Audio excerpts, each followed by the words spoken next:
하나님의 말씀 계시록 15장 1절부터 마지막 절까지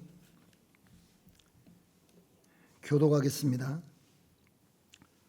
또 하늘에 크고 이상한 다른 이적을 보매 일곱 천사가 일곱 재앙을 가졌으니 곧 마지막 재앙이라 하나님의 진노가 이것으로 마치리로다.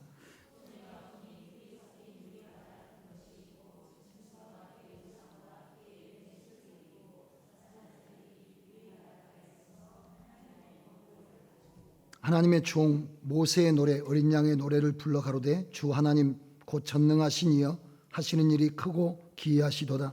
만국의 왕이시여 주의 길이 의롭고 참되시도다.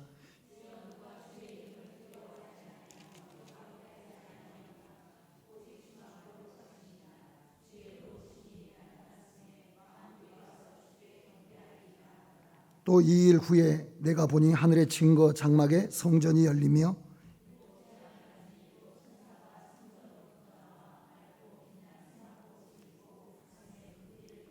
내 생물 중 하나가 세세에 계신 하나님의 진노를 가득히 담은 금 대접 일곱을 일곱 천사에게 주니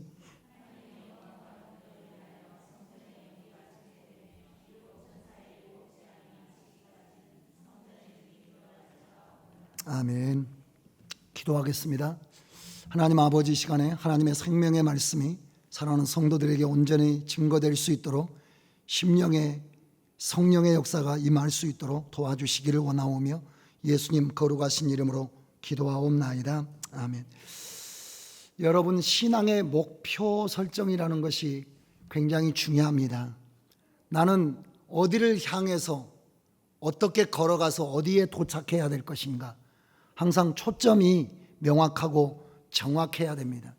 우리 신앙의 최종 목적지는 주님의 보좌 우편이고, 우리가 그 신앙의 여정 중에서 반드시 거쳐야 될 과정은 우리를 복음에서 멀어지게 하고 하나님의 신앙을 우리가 버리게 하는 그런 여러 가지 위협과 핍박과 환난들을 이겨내고 순교의 자리를 거쳐서 오늘 성경이 말씀한 것처럼 이 홍해바다 건너듯이 하나님께서 허락하신 이 땅에서 믿음을 지키고 홍해바다 건너 불이 섞인 유리바다가에 서 있는 그런 믿음의 사람들과 같이 주님의 나라에 이르기를 소망하는 신앙의 목표를 분명하게 가져야 될 줄로 믿습니다.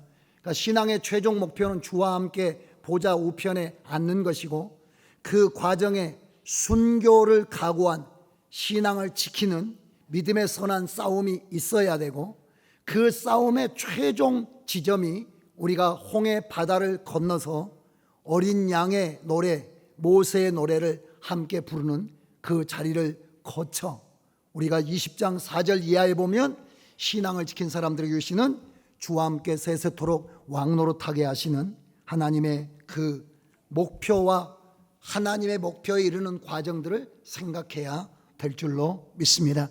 그러니까 우리에게 필요한 것은 보좌 우편에 도착하기 전에 어디를 건너가야 되냐면 홍해바다를 건너야 되고, 홍해바다를 건너기 전에 우리가 뭐가 있느냐면 애굽과 치열한 영적 전쟁들을 치르게 될 것이고, 그곳에서 순교가 강을 건너는 것이고, 순교가 홍해를 건너는 것이고, 순교가 여러분 이 땅을 건너서 하늘의 영광에 도착하는 것이라고 하는 것을 여러분들이 기억하셔야 돼요. 그러니까 목표는, 더 쉽게 설명하면 목표는 하나님의 보좌요, 그 목표에 이르는 길은 순교로, 신앙을 지킴으로 순교함으로써 하나님 나라에 이르게 된다라고 하는 말씀을 여러분들이 기억하면서 오늘 본문 말씀을 듣게 되시기를 바랍니다.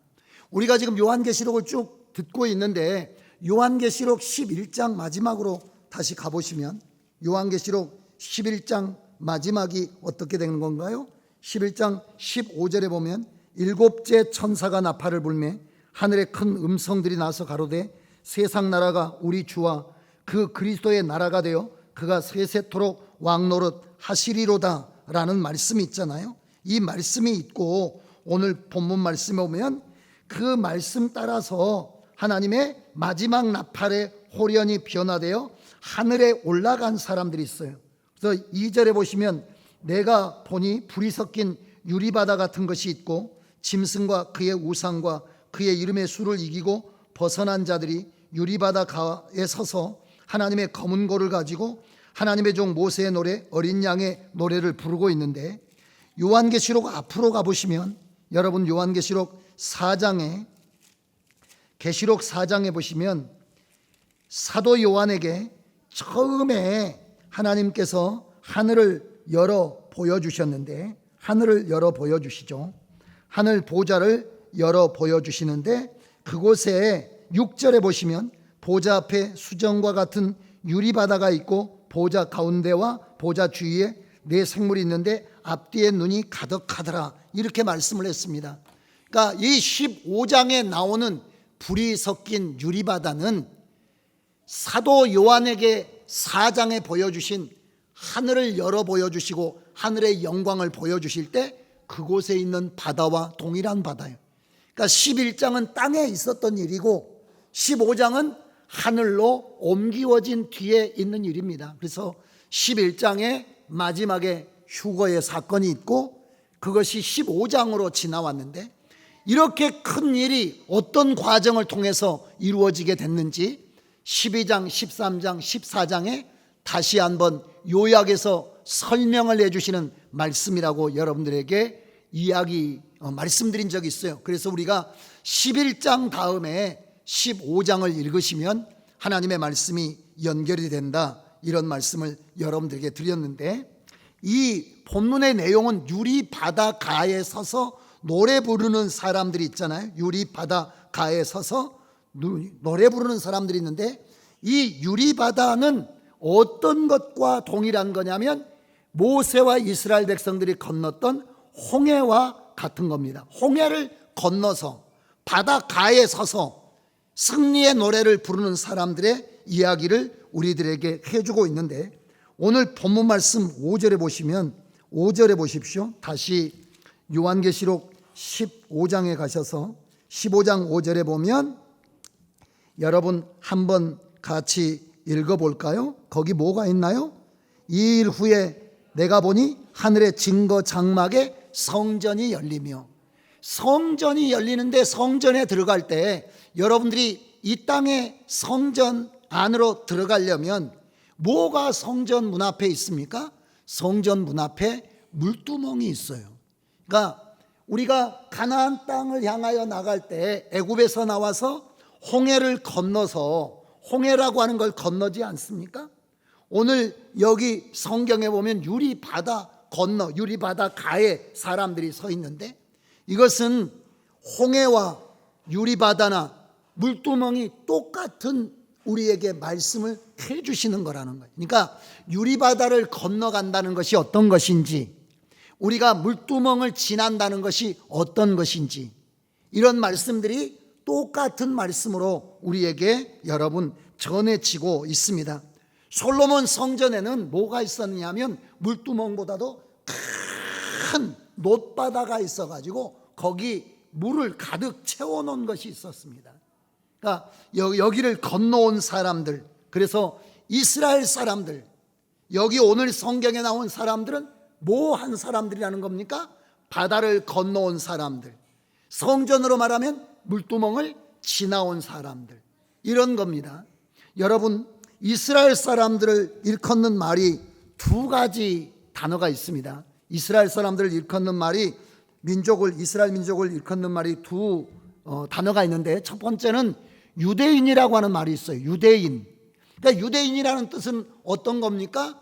유다 지파의 사람들이 다시 돌아오잖아요. 포로에서 돌아와서 하나님의 나라를 복구하지 않습니까? 그래서 돌아온 사람들의 대표 지파가 유다 지파입니다. 원래 그래서 이스라엘 사람들 나머지 12지파들이 다 사라지게 되고 유다 지파를 중심으로 돌아왔었기 때문에 유대인들이라고 말을 해요. 신약 성경에 이렇게 지금도 유대인들이라고 말하는 게 유다 지파의 사람들이란 뜻입니다. 그런데 그것보다도 훨씬 폭넓게 이스라엘 사람들, 이스라엘 민족을 일컫는 말이 있는데, 그 말은 히브리인이라는 말이 있습니다. 히브리인이라는 말이 있어요. 그래서 여러분 성경에 보시면 창세기 14장 12절 13절에 보면 하나님의 그 뜻을 따라서 아브라함과 롯이 같이 들어왔다가 롯과 아브라함이 서로 분가하게 되고 소돔에서 살다가 전쟁이 나가지고 이 롯이랑 식구들이 끌려갔잖아요.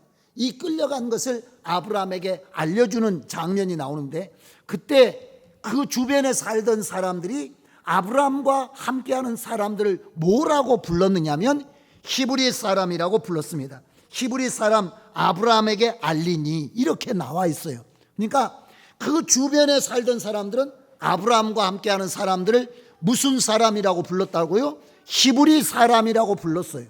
그 아브라함 때부터 계속해서 이스라엘 민족을 부르는 말이 히브리 민족이라는 뜻입니다.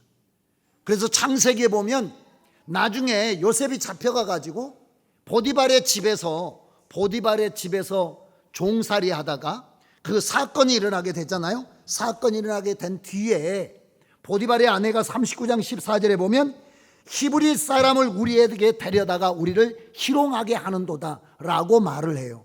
그러니까 구약에 제일 먼저 나오는 이스라엘 민족을 일컫는 말이 무슨 말이냐면 히브리 사람이라고 하는 말입니다. 히브리 사람. 근데 이 히브리 사람이라고 하는 말이 이스라엘 사람들에게는 굉장히 자랑스러운, 이스라엘 사람들에게는 그것이 굉장히 자랑스러운 말이에요. 바울 사도가 자기 자신에 대해서 이야기하면서 빌립보서 3장 5절에 보면 뭐라고 말하느냐면 나는 8일 만에 할례를 받고 이스라엘 족속이요 베냐민 지파요 히브리인 중에 히브리인이다, 이렇게 말을 해요. 그러니까 아브라함 때부터 이스라엘 민족을 일컫는 말이 히브리인이고, 그 히브리인이라는 말을 이스라엘 사람들은 굉장히 긍지 있게 생각하고 중요하게 생각하고 자랑스럽게 생각을 했다는 겁니다. 그러면 히브리라는 말 뜻이 어떤 뜻입니까? 아브라함부터 시작된 것인데 강을 건너온 사람들이란 뜻이잖아요. 강을 건너온 사람들이란 뜻이에요. 그러니까 아브라함은 원래 어디 살던 사람입니까? 갈대아 우루, 메소포타미아에 살던 사람이잖아요. 유프라테스강, 티그리스강이 있는 그쪽에 살던 사람이잖아요. 이 사람이 거기 강을 건너가지고 강 건너서 가나안 땅으로 옮겨온 사람이에요. 강을 건넌 사람이라는 뜻에서 여러분 히브리인이라고 부르게 됐습니다. 그 사람들은 원래 그 지역 사람들이 아니에요. 종족이 완전히 다릅니다. 이 이스라엘 땅에 살던 사람들은 애굽의 영향을 입은 그런 함의 계통들이 살고 있다면 아브라함은 족속이 달라요. 그래서 여러분들이 성경에 보면 아브라함이 이삭의 이 아내를 얻어주려고, 며느리를 얻으려고 할 때 어디서 못 얻게 합니까? 종족이 달라요.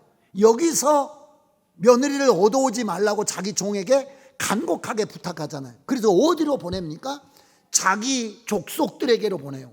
이게 단순히 우리가 이씨, 김씨 이런 족속이 아닙니다. 우리가 아프리카 사람, 아시아 사람, 유럽 사람, 이건 그냥 사람이 아니잖아요. 완전히 인종이 다른, 문화가 다른, 완전히 사고방식과 생활이 다른, 동양 사람, 서양 사람 완전히 다르잖아요. 사고방식도 다르고 생활방식도 다르고 완전히 그런 문화권을 넘어가는, 어떤 사람들의 인종을 넘어가는 그런 강을 건너는 시작을 아브라함이 하게 된 거죠. 강을 건너와서, 근데 그 강을 건너게 된 이유는 뭡니까? 하나님의 뜻이 거기를 건너서 그 땅에 도착하는 것이 하나님의 뜻이에요. 그래서 하나님의 사람들은 반드시 뭐가 있는 겁니까? 강을 건너는 것이 있는 거예요. 강을 건너는 거예요. 그래서 아브라함의 후손도 강을 건너게 되죠. 아브라함이 마치 갈대아 우르에서 출발해가지고 강을 건너가지고 가나안 땅에 들어오듯이 아브라함의 후손은 애굽에 있다가 여러분 요단강을 건너지만 강보다 더 큰 바다를 건너죠. 그게 어디를 건넌 건가요? 홍해 바다를 건넜는데, 원래 홍해 바다는 이스라엘이 살던 지역에서 홍해 바다로 가지 않고 육지로 갈 수 있다라고 말했잖아요. 아프리카 대륙하고 이스라엘하고는 똥강 나듯이 잘라져 가지고 꼭 배를 타고만 지나가는 그런 것이 아니에요. 요렇게 칠판이 없는데 요렇게 바다가 밀고 들어와 있지만 상당히 육지로 연결되어 있는 곳이 있습니다. 육지로. 그래서 육지로만도 갈 수가 있는데 성경에 보면 뭐라고 되어 있습니까? 하나님께서 그 백성들을 밑으로 인도해 가지고 홍해 바다 가운데 데려다 놔요. 이스라엘이 가고 싶어서 그 길로 간 게 아니에요. 하나님이 뜻을 가지고 이스라엘 백성들을 홍해로 데리고 와서 홍해를 지나가게 했어요. 그래서 이스라엘 사람들은 다 누가 된 겁니까? 바다를 건넌 사람, 강을 건넌 사람. 이 히브리라는 말이 아까 이야기했듯이 강을 건너다라는 뜻보다는 건너다라는 뜻이 있으니까 유프라테스 강을 건너왔든지 홍해를 건너고 또 요단강을 건너든지 이게 예수 믿는 우리들에게도 동일하게 적용되죠. 어떤 걸로 적용되는 건가요? 바울사도가 고린도전서에 이야기했잖아요. 여러분들이 아브라함이 그 갈대아 우르에서 가나안 땅을 오기 위하여 강을 건너듯이 애굽에 살던 이스라엘 백성들이 가나안의 약속의 땅을 위해서 홍해바다와 그걸 건너듯이 다 우리는 뭐를 통해서 건넜다는 겁니까? 바다와 강을 건넜다는 거예요. 그게 무엇이었습니까? 세례였습니다. 세례를 받음으로 여러분들이 강을 건넌 사람들이라는, 그 강을 건너는 것은 세례받는 것인데, 그래서 오늘 성경도 바다가 나오잖아요. 바다가 나오고 바다가에서 불이 섞인 유리 바다가에 사람들이 함께 모여가지고 검은 돌을 가지고 하나님의 영광을 찬양해요. 불이 섞인 유리바다 같은 것이 있고 거기 짐승과 우상과 그의 이름의 수를 이기고 벗어난 자들이 유리바다 어디에 서 있습니까? 가에 서서 노래를 부르고 있어요. 하나님을 경외하는 노래를 부르고 있습니다. 그러니까 이 사람들이 다 어떤 사람들이라는 겁니까? 건너온 사람들이라는 거예요. 그래서 하나님의 사람들의 특징은 어떤 거냐면 건너온 사람들이 하나님의 사람들의 특징이에요. 건너는 것이 하나님의 사람들의 특징인데, 건너는 것이 아브라함부터 생각해 봐요. 아브라함부터 생각해 본다면 건넌다는 게 그냥 여기서 저쪽으로 옮겨간다 그런 거 아닙니다. 뭐라고 성경에 나와 있나요? 창세기 12장 1절부터 3절에 보면 본토 친척 아비의 집을 떠나잖아요.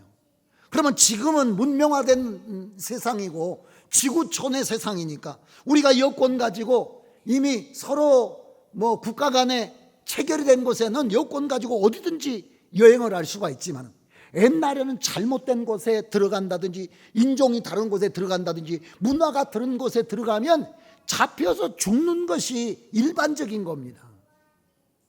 그래서 아브라함이라고 하는 사람이 자기가 섬기던 문화, 자기가 섬기던 우상, 자기가 섬기던 삶에서 이쪽으로 넘어온다는 것은 뭘 각오하고 넘어오느냐면 죽음을 각오하고 건너온 거예요.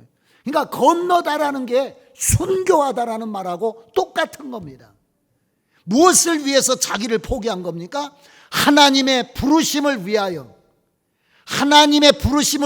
자기 자신의 모든 것을 포기하고 넘어온 사람이에요. 그래서 아브라함은 하나님 앞에 순교자라고 말할 수 있어요. 순교의 신앙이라는 거예요. 아브라함이 건널 때는 그냥 강 건너간 게 아니라 자기의 생명을 바치고 죽음의 강을 건넌 겁니다. 그러니까 아브라함이 그 강을 건널 때 누구는 죽고 누구는 산 겁니까? 자신은 죽고 하나님의 언약이 산 것이고 하나님의 말씀이 산 것이고 하나님의 계명이 산 거라는 거예요. 그러니까 우리가 마지막에 7번째 나팔이 불 때 여러분들이 어떻게 돼야 되나요? 들림받고 유리바다 건너서 바다 건넌 자로 하나님의 땅의 선자로, 성전이 열리면 성전 안에 그곳의 선자로 가야 되는데, 그러기 위해서 여러분들이 이 땅에서 뭘 건너야 되는 겁니까? 유리 바다를 이미 건너야 된다는 거죠. 이스라엘 백성들도 홍해에서 하나님께서 인도하셔가지고 홍해를 통과하게 하셨잖아요. 홍해를 통과할 때 이스라엘 사람만 들어온 게 아니고 누구도 들어왔나요? 이스라엘 사람만 들어오지 않고 애굽의 군대도 같이 들어왔잖아요. 그래서 누구는 살리고 누구는 죽은 겁니까? 우리가 이스라엘 사람들은 살고 애굽의 군대는 다 죽었잖아요. 이게 단순히 애굽 사람의 죽음을 말하지 않습니다. 우리가 고린도전서로 가면 그것은 무슨 죽음을 말하느냐 하면 애굽에 살던 이스라엘의 죽음을 말하고 이제는 하나님을 위하여 새롭게 태어난 민족임을 여러분 성경이 말씀하고 있어요. 그런데 이스라엘은 자기들이 건너온 자라고 하는, 그래서 누구는 죽고 누구는 살아야 되는 겁니까?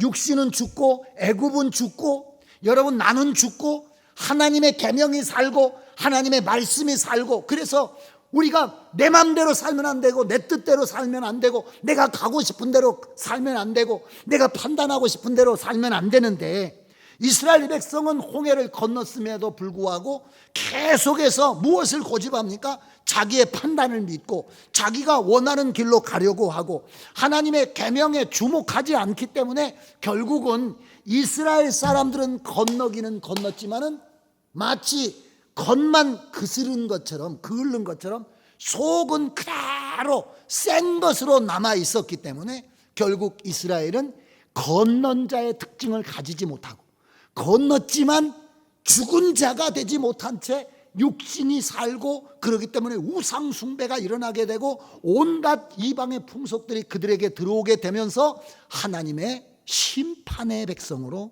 남을 수밖에 없었거든요. 이제 그런 우리를 예수 그리스도 안에서 하나님께서 우리를 영광의, 하나님의 영광의 안칠자로 지명하셨잖아요. 택하셨잖아요. 그래서 우리를 복음 안에서 부르실 때 우리가 다 무엇을 받습니까? 세례를 받잖아요. 세례는 뭐 하는 건가요? 내가 죽는 것인데, 여러분 그 세례 받음으로 끝나는 게 아니라 우리가 언제까지 그 죽음을 유지를 해야 되나요? 아까 이야기했듯이 마지막 나팔이 울릴 때까지 계속해서 바울 사도가 말씀한 것처럼, 에베소에서 말씀하는 것처럼 나는 날마다 죽노라, 단언하노니 나는 날마다 죽노라라고 하는, 계속해서 자기 죽음을 무엇과 부딪힐 때, 말씀과 내가 부딪힐 때, 말씀과 세상이 부딪힐 때 반드시 여러분 누가 죽어야 되냐면 내가 죽어야만 이게 들림받는 자가 되고 유리바다를 건너가는 자가 된다는 거죠. 마치 우리가 제사장이 정결케 하시는 의식을 입고 있지만은 제사장은 성전에 들어갈 때마다 뭘 해야 되냐면 항상 물두멍에다가 손을 씻어야 되는 거예요. 그러니까 우리는 이미 나는 죽고 그리스도만, 오늘 저녁에 여러분들이 찬송을 여러 번 반복해서 불렀잖아요. 나는 죽고 예수님만 살았더라. 그러나 정말 물어보고 싶어요. 여러분 예수님의 사상만 산 겁니까? 예수님의 꿈만 산 겁니까? 예수님의 목표만 산 겁니까? 예수님의 여러분 의도만 산 겁니까? 정말 그런 건가요? 우리가 그것을 위해서 날마다 자신을 죽음 앞에 내놓아야, 자기를 날마다 죽음 앞에 내놓지 못한 사람이 어떻게 정부가 지금 이제 우리가 지금 촛불에 또 막 이 반대 집회 난리가 나는데 싸워도 이길 수 없습니다.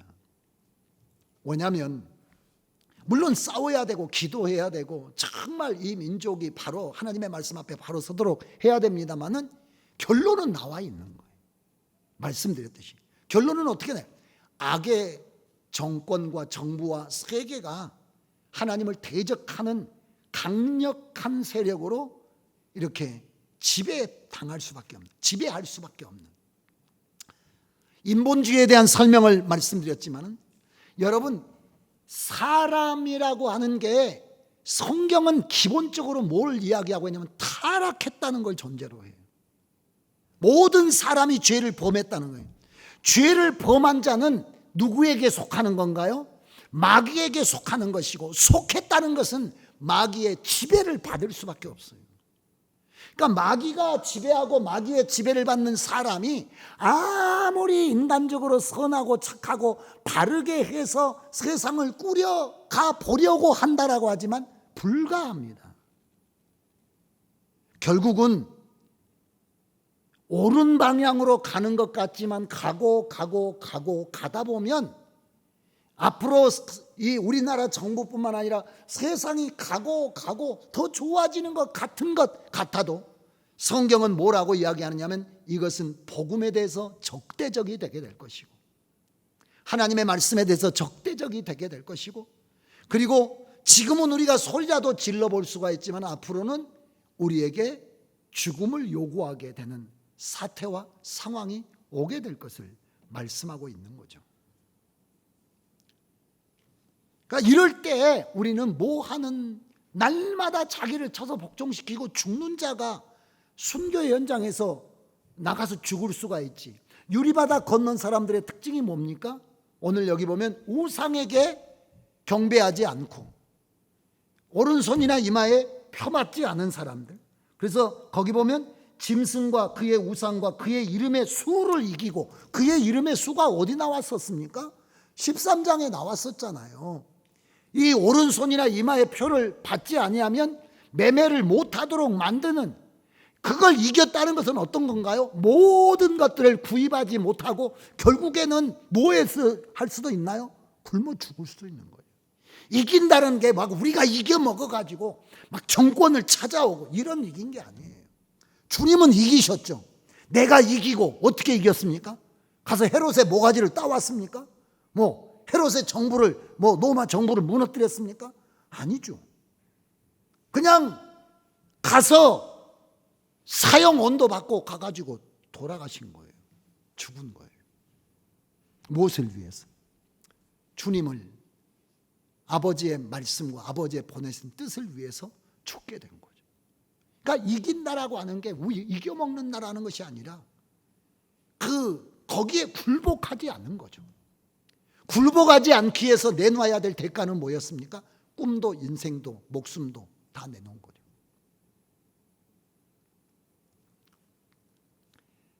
존 폭스의 위대한 순교자라고 하는 책에 나오는 그 한 장면 중에 벨벨 추어라고 하는 20대에 젖먹이 아이가 있는 그런 순교의 선진의 이야기가 나와요. 순교하신 분의 이야기가 나옵니다. 그에게는 노인 아버지가 있습니다. 기동하기 어려운, 움직이기 어려운 노인 아버지와 젖을 먹여야 되는 어린 아이가 있어요. 이게 이제 그 순교의 시대 때, 로마 시대 때 복음을 위해서 순교할 수밖에 없는, 그래서 그런 이야기를 해줍니다. 그 잡으러 왔던 사람들도 얼마나 환경이 짠합니까?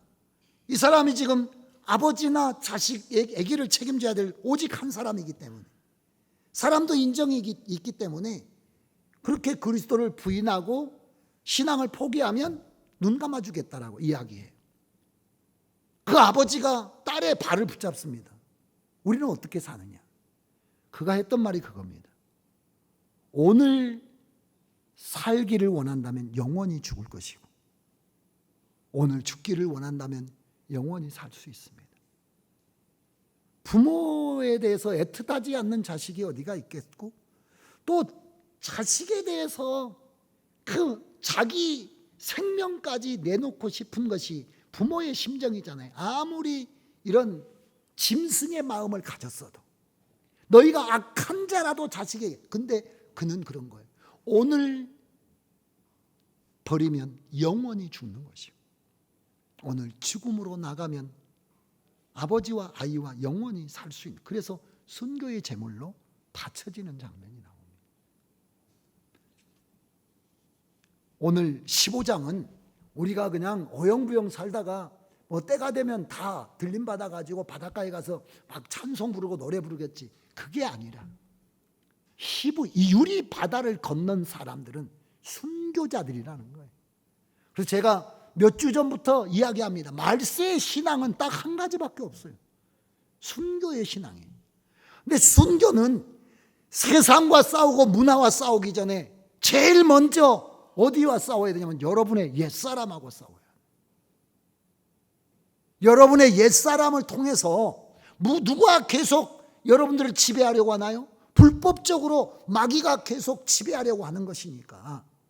바울 사도가 내가 날마다 죽노라라고 하는 것은 내가 무슨 어디 문화와 싸우고 정권과 싸우기 전에 그것보다 더 무서운 것이 뭐냐면 나의 옛사람과 싸우는 겁니다.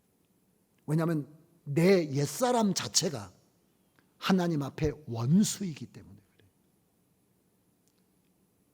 이게 건너야 될 첫 번째 강이에요. 우리 안에 건너야 될 강이.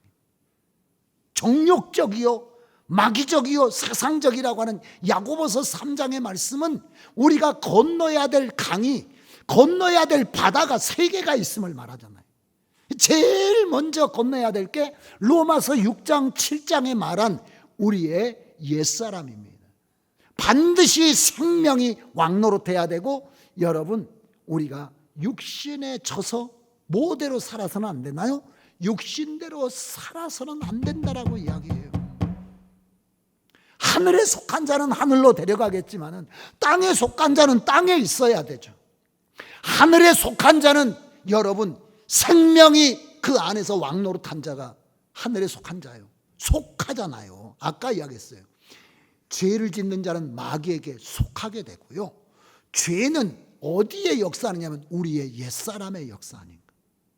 성경은 이것을 갈라디아에서 뭐라고 했나요? 육신의 소욕이라고 이야기해요. 소욕이라고 하는 것은 그냥 육신이라는 게 썩은 고깃덩어리가 아니에요. 강력하게 자기의 의도를, 자기의 감정을, 자기의 욕망을 막 확 시간 뿜어내기 때문에 이것을 잘라야 된다는 거예요. 개 좋아하십니까? 멍멍개 말고 개를 좋아하시는 그 반려견을 좋아하시는 분들, 개를 좋아하시는 분들은 반려견을 좋아하시는 분들이 계시고 또 된장을 바르는 걸 좋아하시는 분들이 계시고, 그 개 말고 지금 요즘에 살찰 때죠. 바다에 잡는 개.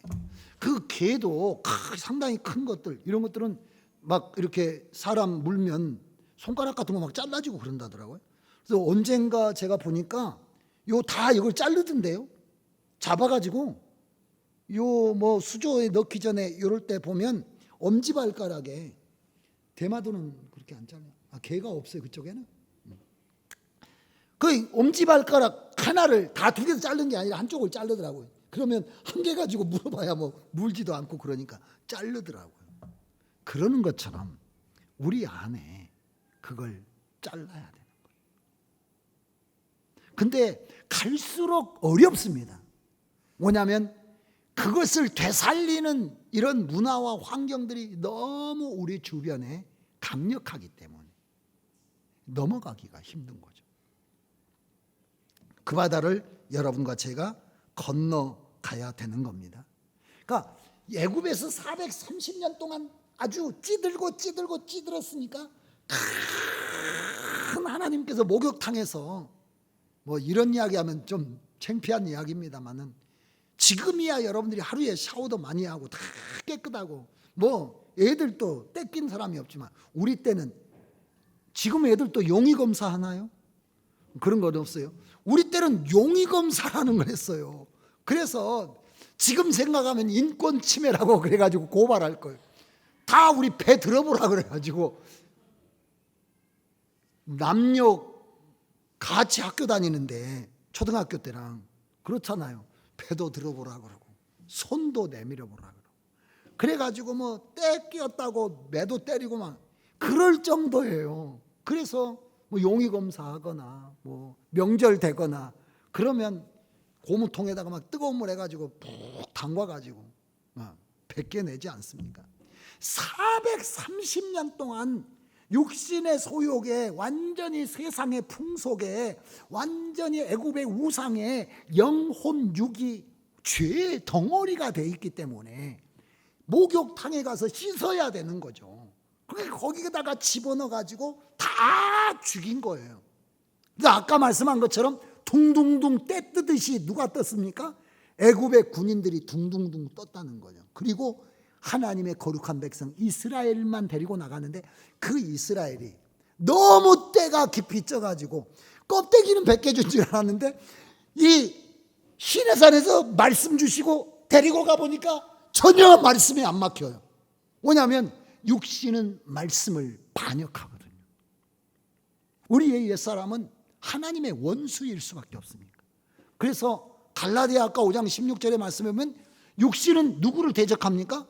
성령의 소욕을 거스리고, 성령은 육신의 소욕을 강력하게 제어하려고 하니까 이 둘이 우리 안에서 권력 다툼이 일어난다는 거죠.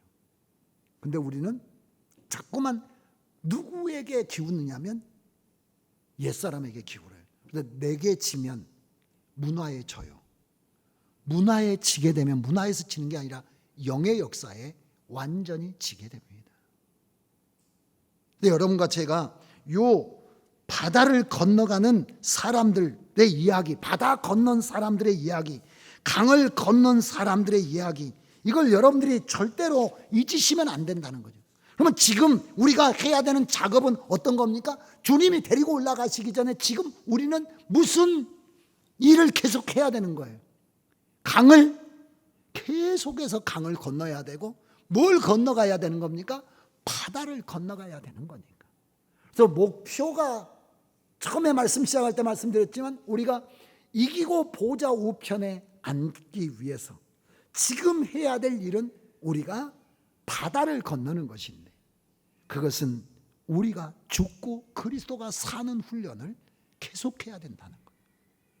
우리가 죽고 그리스도가 사는 것은 옛사람과 옛사람의 소욕을 우리가 쳐서 잘라내야 되고, 오직 성령의 소욕을 쫓아 행해야 되고, 우리가 육신해져서 육신대로 사는 것이 아니라 영으로서 육의 행실을 죽이면 살리라, 이 말씀을 생각하면서 살아야, 그래야 여러분 앞으로 무서운 것이, 지난번에 말씀드렸는데 지난 그 목요철 때 말씀드렸잖아요.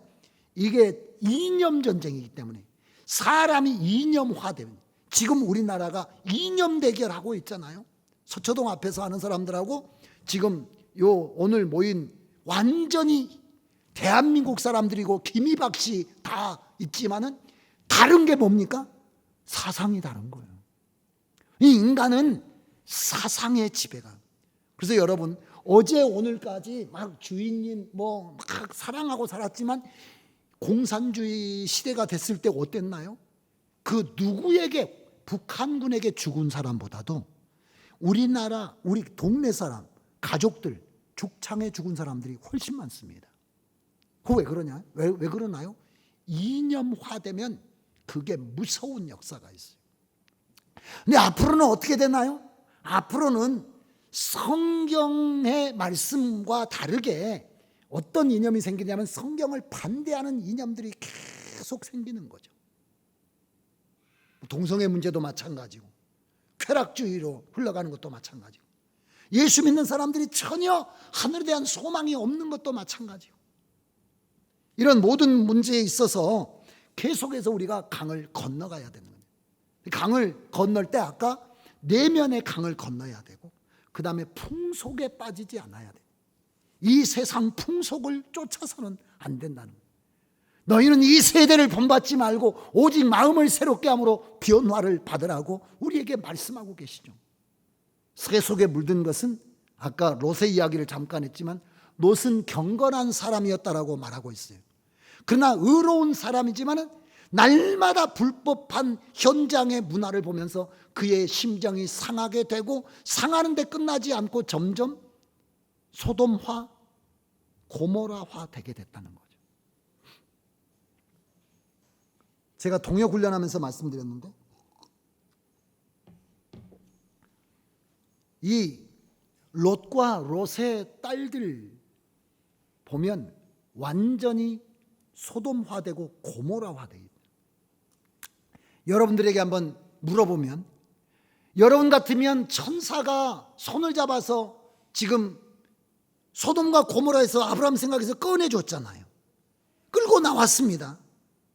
그러면 여러분들은 어디로 가겠습니까? 여러분들은 어디로 가겠습니까? 꺼내줬어요. 어디로 가겠습니까? 여러분들 같으면 어디로 가시겠어요? 그는 가까운 성 소알로 도망갔거든요. 피하기 위해서 소알로. 그리고 소 아래에 있다가 두려워서 어디로 도망갔느냐면 산속으로 도망갔습니다. 여러분은 어디로 도망가겠습니까? 어디로 가야 됩니까? 왜 이런 사태가 일어났습니까? 왜 이 성이 멸망하게 된 겁니까? 왜 자기는 이 멸망의 현장에 지금 있는 겁니까? 자기가 지금 방향을 잘못 잡은 거죠. 그러니까 지금 이런 사태가 왔다면 원상으로 돌아가야 되잖아요. 제가 성경을 읽으면서 깨달은 건 그거예요. 롯이 어디로 가야 되냐면 소돔과 고모라의 천사들이 끌어냈을 때 아브라함에게로 가야 된다는 거예요. 원래 아브라함과 함께 강을 건넜잖아요. 그리고 육신을 이기고 이 세상의 풍속을 이기고 이 세상의 가치와 이런 것들로 이겨가는, 제가 주일날 말씀 시간에 이야기하겠지만 돈으로 할 수 없는 것이 점점 줄고 있습니다. 이제는 돈으로 뭐든지 할 수 있는 이런 사태가 있는데, 제가 뉴스에 보니까 어떤 여자가 1억 2천에 순결을 팔았어요. 1억 2천에. 그러니까 젊은 여잔데 자기의 처녀성을 사이트에다가 팔아. 그래가지고 경매를 붙였어요. 근데 그런 게 이 나라에 많대요. 주변에. 그래가지고 이제 상대방은 지금 이름은 밝혀지지 않았겠죠. 근데 서로 뭐 내가 얼마에 사겠다 해가지고 1억 2천에 낙찰이 돼서, 그런 게 허용되는, 지금 뭐 몇 달 교제해가지고 허용되는 곳에 가서 자기의 처녀성을 바치는 걸, 그걸로 1억 2천을 받고, 그래서 그걸로 뭐 생활의 기반도 삼고 자기가 뭔가 새로운 일을 도전하려고 하는. 근데 이런 게 이제 우리나라까지는 오지는 않았지만 외국에는 심심치 않게 그런 사이트들이 있고 막 이러거든요. 이런 문화적으로 막 압박해 오는 거죠. 이럴 때 우리는 어떻게 살아야 되나요? 제가 지난번에 이야기했지만은 이게 막 저는 반려동물하고 살아가는 것들이 지금 너무 이게 우상숭배의 다른 현장으로 지금 가고 있다라고 생각하는데, 그 중에 하나가 어떤 거냐면 함께 가 있으라고, 엄마도 따라갈 거니까 먼저 천국에 가 있으라고, 그렇게 이야기하는 내가 현장을 제가 직접 본 건 아닌데 방송에서 봤어요. 그리고 자기 아이잖아요. 아이인데 그 아이의 그 그림을 그려가지고 갠데 날개를 그려줬어. 천사가 돼서. 그래서 여러분 앞으로 어떤 사태가 오겠습니까? 앞으로 교회가 되려면 반려동물 자리를, 유아실은 필요 없어요. 애기도 안 낳는데 뭔 유아실이 필요 있겠어요. 반려동물 실을 해줘야 교회가 부흥되게 생겼어. 이렇게 가야 돼요? 이렇게 해서 부흥해야 돼요? 문화가 너무 과격한 쪽으로 막 흘러간다. 그러니까 이럴 때 우리는 어떻게 해야 되는가요? 지금도 막 이게 앞으로 심각한 이념 전쟁인데, 우리가 문재인 정부가 들어와가지고 지금 심각한 이념 전쟁을 벌이고 있는데, 기독교가 잘못한 면들도 있지만은 교회를 타켓으로 해가지고 계속 공격이 쏟아지고 있는 면들도 있는데, 어떻게 해야 되나요? 앞으로는 점점 더 해가게 될 것입니다. 이럴 때 우리가 뭐 해야 된다는 건가요? 그 강을 건너야 된다는 거예요. 이 세상 풍속을 쫓는 것이 아니라 이 세대를 본받지 말고 오직 마음을 새롭게 함으로 변화를 받아 하나님의 기뻐하시고 온전하시고 선하신 뜻이 무엇인지 분별해야 된다는. 그래서 저는 여러분들이 그리고 넘어야 될 강이 아까 이야기했듯이 지금 이 우상 숭배에 대한 이런 것들이 너무 심각하고, 그 우상 중에 아까 제가 이야기한 돈의 배금주의라고 하는, 아까 이야기했잖아요. 돈으로 할 수 없는 것들이 점점 없어지고 있습니다. 지금 막 난리 났잖아요. 학교에 뭐 스펙을 쌓아가지고 뭐 이거 품앗이 해가지고 갔니요. 하여튼 난리 났는데 우리나라는 그렇게, 그러니까 우리나라는 아직도 조금 좋은 나라인지 몰라요. 미국 같은 경우에는 수십억 주면 그냥 좋은 대학 가는 거예요. 애가 꼴등해도 기부금 입학제라 그래가지고. 우리나라는 아직 그렇게는 안 된다. 돈 갖고 들어가고 그렇게 한다면 어떻게 되냐. 아직도 우리는 공정한 그 나라인 편이에요. 근데 앞으로 그런 거 아까 이야기했죠. 돈으로 순결도 사는데 뭐. 돈으로 입학도 사고 돈으로 다 살 수가 있어요. 앞으로 여러분 돈으로 정권도 살 수 있습니다. 지금 다음 대통령을 우리가 뽑을까요? 여러분 우리가 뽑는다고 생각하십니까? 돈이 뽑습니다. 돈으로 방송으로 다 해서 살아. 여러분 우리가 다 지혜롭게 판단하고 아는 것 같지만 오직 온전하신 분은 하나님밖에는 안 계시고요. 온갖 거짓과 이런 것들이 난무하기 때문에 인간은 어리석은 대중이에요. 분별할 능력이 없어요. 그건 뭐로 세상을 조작하느냐 하면 돈으로 조작해요. 돈으로. 여러분 미국이 이스라엘을 지키는 데 총력을 다합니다. 물론 하나님의 역사가 있죠. 미국이 이스라엘을 싸고 도는 이유는 뭐 때문에 그럴까요? 돈 때문에 그런 겁니다. 미국을 장악하고 있는, 재정을 장악하는 사람, 미국 월가를 장악하고 있는 사람들 누굽니까? 유태인들입니다. 그 사람들이 돈줄을 주면 정권 다 넘어가는 거예요. 트럼프가 대통령이 다시 될까 안 될까? 그거 뭐 미국 국민들한테 달렸겠지만 미국 국민들한테 달린 게 아니라 돈을 가진 사람이 누구를 지지하느냐. 앞으로 우리 대한민국도 마찬가지입니다. 이만큼 무서운, 그래서 모두가 돈 앞에 경배할 수밖에 없는 이런 세상으로 가고 있죠. 그러니까 우리가 돈이 필요하지만은 돈을 숭배하고 돈을 사랑하고 돈을 목표로 삼는 그 강을 건너야 된다는 것. 강을 건넌 자가 되어야 된다는 것을 여러분들께서 잊으시면 안 되는 거죠. 거기서 우리가 신앙이 끝나서는 안 된다는 거예요. 강을 건너기 전에는 여러분 여호수아에 보면은 여호수아 24장 2절 3절에 보면 강을 건너기 전에는 다른 이방신들을 섬겼지만은 강을 건넌 후에는 여호와만 섬긴 것으로 나와요. 그래서 강이라고 하는 것은 옛것인 곳이, 옛사람이고 옛습관이고 이걸 수장시켜야 된다는 거예요. 그래서 하나님의 사람들은 죽음에서 생명으로 옮겨가기 전에 뭘 경험해야 되냐면 강을 건너야 되고 이것은 하나님의 원칙이에요.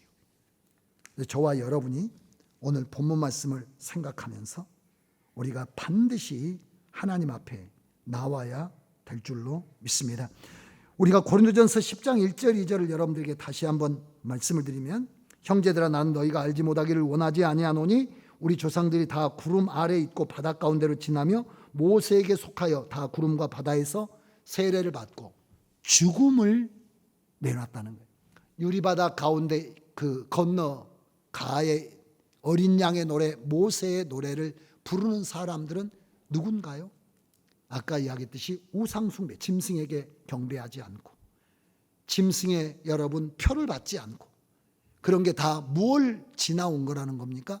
그것을 위해서 자기를 내놓는 순교를 지나온 사람들이라는 그 순교가 이루어지기 전에 먼저 해야 될 일은 우리의 내면의 죽음부터 시작해야 되고 우리가 살고 있는 이 문화와 습관의 죽음부터 시작해야 되며 마지막에는 이념을 넘어서 영을 넘어서 우리가 그 끝까지 하나님의 계명과 예수 그리스도의 증거를 지키기 위해서 총력을 기울여야 된다는 거예요.